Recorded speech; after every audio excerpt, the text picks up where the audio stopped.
Good morning! Good morning mga palangga. Kamusta kamutanan mga palangga? Kamusta ang inyong adlaw? So kami mga palangga, after ng gathering namin nung nakaraang araw sa bahay, nag-start ulit kami ng kapatid ko sa pagtatrabaho mga palangga. Kasi kung nakikita nyo mga palangga, itong bahay namin maraming stain mga palangga. Ayan mga palangga. Kasi before mga palangga, ang bubong namin, nipa lang mga palangga. Kaya nung bumagyo, ayan, nagkaroon ng mga mancha sa ceiling at saka sa wall namin. So, kaya yun ang tinrabaho namin mga palangga. Hindi na kami kumuha ng magtatrabaho kasi kaya naman na namin mga palangga para makatipid din o mga palangga. Tipid-tipid din tayo pag may time mga palangga.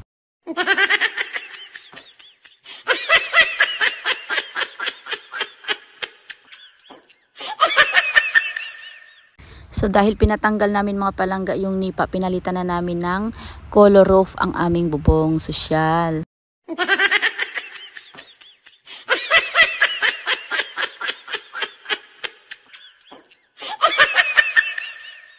Di mga palangga kasi mas maganda na din ang suggestion ni tatay yung gumawa ng bahay namin na color roof na lang ang ilagay para hindi na mga palangga laging nagpapaayos. Papaliwanag pa ako mga palangga, no?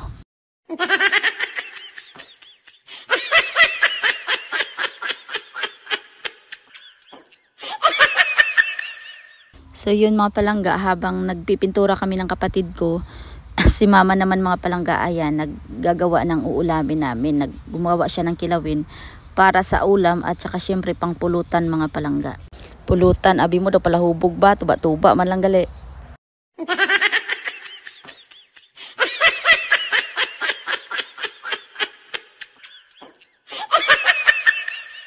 Pangpatulog lang na mga palangga ang tuba, hindi tayo pala hubog. So amo na mga palangga, amo na ni ang bubong namon subong mga palangga o na.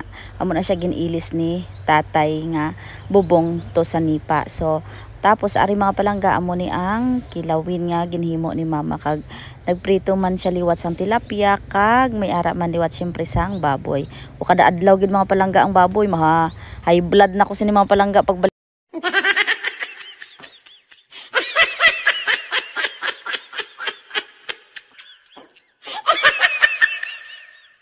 So amo na pa nga palangga, pagkatapos namon kaon mga palangga, nagumpisa naman kami liwat pamintura ng kapatid ko. So ito naman mga palangga, varnish naman ang ginawa namin.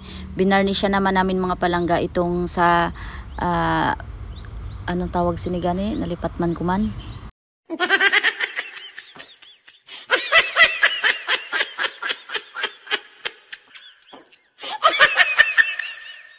Kisami gali sa terrace na mga palangga na lipaton man ko man na man ko siniya man. So amo na mga palangga, kami ni Bon, kung makita ninyo na naga varnish kami mga palangga, kay wala pa na siya na varnishan. Ang sasulod pa lang ang na varnishan, kay ini bag-o lang ni siya gin trabaho ni tatay. So muna mga palangga, hasta diri sa mga bangko nga gin pang varnishan namon mga palangga, kagin order ni namon mga palangga, wala na namon gin pa varnishan sa kapatid nga naghimo. Kami na lang mga palangga nag-varnish, kay nakabakal man kami sang varnish. So muna mga palangga, wala namon panina human ni Von, kay hindi namon malabot mga palangga ang sa pinaka taas gid, kay syempre nadlo kami yung mga palangga magtungtong sa ladder, kay basi bala mahulog kami bala mga palangga. Syempre mahirap na maaksidente mga palangga. So wala to na lang namon mga palangga nga matuyo ni anay, antes naman siya trabahoon mga palangga. So amna mga palangga, pag sang gabi mga palangga, kay gipang kapoy kami mga palangga, nagpamasahe kami mga palangga. 3 ni kamasahe ang ginhimo sa akon mga palangga, ang reflex kag ang shih tzu. Shih tzu ba yun mga palangga? Do ido man tong shih tzu.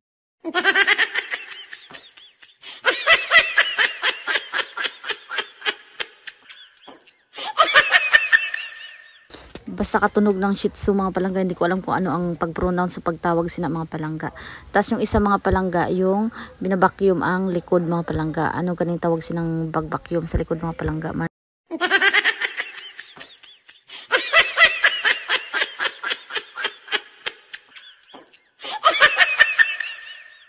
Bintusa gali mga palangga, bintusa gali ang tawag sina. So samtang ginabintusa ko mga palangga, hindi ko yung mapakali, kay hindi ko kahapa, hindi ko kaginhawa mga palangga, kay grabe sa akon kabusog mga palangga, kay pag ulang kami nakatapos kaon sanggin tuloy-tuloy naman ang bintusa, kay 3 gani na ang ginhimo sa akon mga palangga.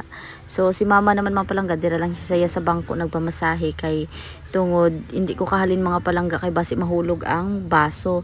So nahulog gani mga palangga ang isa ka baso mo na nga liwat naman mga palangga pagbutang. So bali isa na ka oras mga palangga sa mga may gusto nga mga taga diri sa Bohol magpamasahe.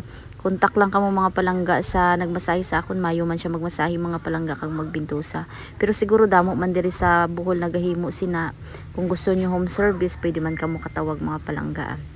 So, muna mga palangga si mama tuloy-tuloy man ang pagmasahe sa iya. Kaya nanakit man liwat ang iyang mga likod kay siya yang panlaba sa amon mga bayo kada aga gina mga palangga. Sana all, di ba? Ang sarap pala magkaroon ng nanay mga palangga. Baw daw, madrama pa ko mga palangga haw.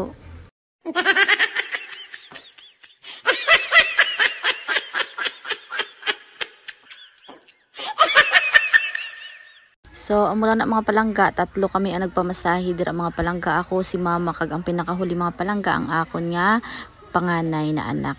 So, yan lang muna mga palangga. Update ko ulit kayo sa susunod. Hope na nag-enjoy kayo mga palangga. Ingat kayo mga palangga. Maraming salamat. Bye!